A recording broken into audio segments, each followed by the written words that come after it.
ഏയ് മെമ്പറേ, ആ എന്താ വിശേഷം? ഗൾഫിൽ നിന്ന് മോന്റെ കത്തൊക്കെ വരാറുണ്ടോ? അവൻ അടുത്തെങ്ങാനും വരുന്നുണ്ടോ?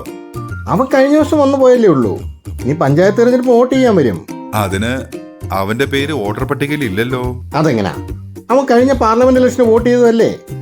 അതുകൊണ്ട് കാര്യമില്ല. പഞ്ചായത്ത് തെരഞ്ഞെടുപ്പിന് വേറെ വോട്ടർ പട്ടികയാണ്. അതിൽ അവന്റെ പേര് ചേർക്കണം, എന്നാലേ വോട്ട് ചെയ്യാനാവൂ. അയ്യോ, അതിനിപ്പോ എന്താ ചെയ്യേണ്ടത് മെമ്പറേ? അവൻ അവിടെയല്ലേ? അതൊന്നും പ്രശ്നമല്ലെന്നേ. ഇപ്പോ പ്രവാസികൾക്ക് www.scc.kerala.gov.in വെബ്സൈറ്റിലൂടെ ഓൺലൈനായി വോട്ടർ പട്ടികയിൽ പേര് ചേർക്കാം. എങ്ങനെ പേര് ചേർക്കണം എന്നുള്ളതെല്ലാം വളരെ വിശദമായി ഈ സൈറ്റിലുണ്ട്. അത് ശരി, അത്രേ ഉള്ളൂ? അല്ല, ഓൺലൈനായി അപേക്ഷിച്ചാലും അപേക്ഷയുടെ പ്രിന്റ് എടുത്ത് ഒപ്പിട്ട് പഞ്ചായത്ത് ഓഫീസിൽ എത്തിക്കണം. പിന്നെ ഒരു കാര്യം, വോട്ട് ചെയ്യാൻ പോളിംഗ് ബൂത്തിൽ പോകുമ്പോൾ പാസ്പോർട്ട് കൂടി കൊണ്ടുപോകാൻ പറയണം. മെമ്പറെ, കണ്ടത് എന്തായാലും നന്നായി.